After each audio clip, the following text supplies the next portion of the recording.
छठी पुतली रविभा की कहानी। सिंहासन बत्तीसी राजा भोज किसी भी सूरत में सिंहासन पर बैठने का मोह छोड़ नहीं पा रहे थे।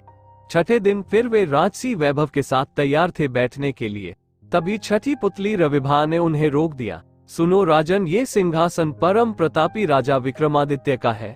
क्या तुम उनकी दानवीरता और शौर्य का मुकाबला कर सकते हो? आओ, मैं तुम्हें उनकी महानता की कथा सुनाती हूँ। एक दिन विक्रमादित्य क्षिप्रा नदी के तट पर बने हुए अपने महल से प्राकृतिक सौंदर्य को निहार रहे थे।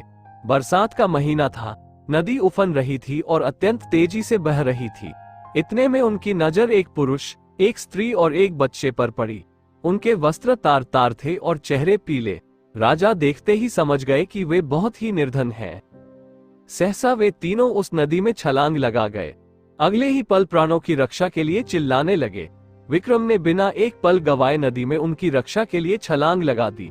अकेले तीनों को बचाना संभव नहीं था, इसलिए उन्होंने दोनों बेतालों का स्मरण किया।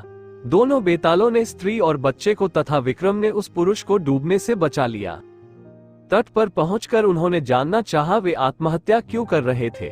पुरुष ने बताया कि वह उन्हीं के राज्य का एक अत्यंत निर्धन ब्राह्मण है, जो अपनी दरिद्रता से तंग आकर जान देना चाहता है। वह अपनी बीवी तथा बच्चे को भूख से मरता हुआ नहीं देख सकता और आत्महत्या के सिवा उन्हें अपनी समस्या का कोई अंत नहीं नजर आता।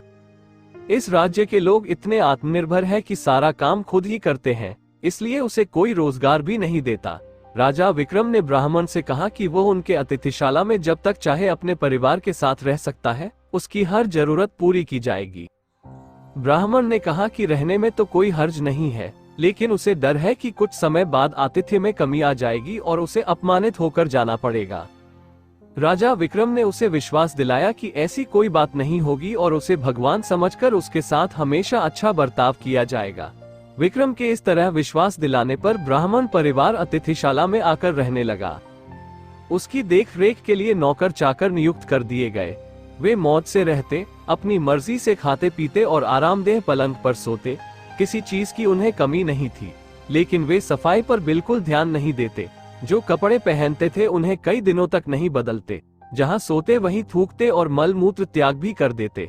चारों तरफ गंदगी ही गंदगी फैल गई। दुर्गंध के मारे उनका स्थान एक पल भी ठहरने लायक नहीं रहा। नौकर चाकर कुछ दिनों तक तो धीरज से सब कुछ सहते रहे, लेकिन कब तक ऐसा चलता। राजा के कोप की भी उन्होंने परवाह नहीं की और भाग खड़े हुए। राजा ने कई अन्य नौकर भेजे, पर सबके सब एक ही जैसे निकले। सबके लिए ये काम असंभव साबित हुआ। तब विक्रम ने खुद ही उनकी सेवा का बीड़ा उठाया। उठते बैठते, सोते जगते वे ब्राह्मण परिवार की हर इच्छा पूरी करते। दुर्गंध के मारे माथा फटा जाता, फिर भी कभी अपशब्द का व्यवहार नहीं करते। उनके कहने पर विक्रम उनके पांव भी दबाते। ब्राह्मण परिवार ने हर संभव प्रयत्न किया कि विक्रम उनके आतिथ्य से तंग आकर अतिथि सत्कार भूल जाएं और अभद्रता से पेश आए, मगर उनकी कोशिश असफल रही। बड़े सब्र से विक्रम उनकी सेवा में लगे रहे, कभी उन्हें शिकायत का कोई मौका नहीं दिया। एक दिन ब्राह्मण ने जैसे उनकी परीक्षा लेने की ठान ली। उसने राजा को कहा कि वे उसके शरीर पर लगी विष्ठा साफ करें तथा उसे अच्छी तरह नहला धोकर साफ वस्त्र पहनाए। विक्रम तुरंत उसकी आज्ञा मानकर अपने हाथों से विष्ठा साफ करने को बढ़े। अचानक चमत्कार हुआ। ब्राह्मण के सारे गंदे वस्त्र गायब हो गए। उसके शरीर पर देवताओं द्वारा पहने जाने वाले वस्त्र आ गए। उसका मुखमंडल तेज से प्रदीप्त हो गया। सारे शरीर से सुगंध निकलने लगी। विक्रम आश्चर्यचकित थे। तभी वह ब्राह्मण बोला कि दरअसल वह वरुण है। वरुण देव ने उनकी परीक्षा लेने के लिए ये रूप धरा था। विक्रम के अतिथि सत्कार की प्रशंसा सुनकर वे सपरिवार यहाँ आए थे। जैसा उन्होंने सुना था वैसा ही उन्होंने पाया, इसलिए विक्रम को उन्होंने वरदान दिया कि उसके राज्य में कभी भी अनावृष्टि नहीं होगी तथा वहाँ की जमीन से 3-3 फसलें निकलेंगी। विक्रम को वरदान देकर वे सपरिवार अंतर्ध्यान हो गए। इतना कहकर रविभा बोली, बताओ राजन, क्या तुम में इतना धैर्य है कि इस तरह से किसी का आतिथ्य सत्कार कर सको? राजा भोज असमंजस में पड़ गए और बिना कुछ कहे अपने कक्ष में लौट गए। अगले दिन 7वीं पुतली कौमुदी ने रोका राजा भोज का रास्ता।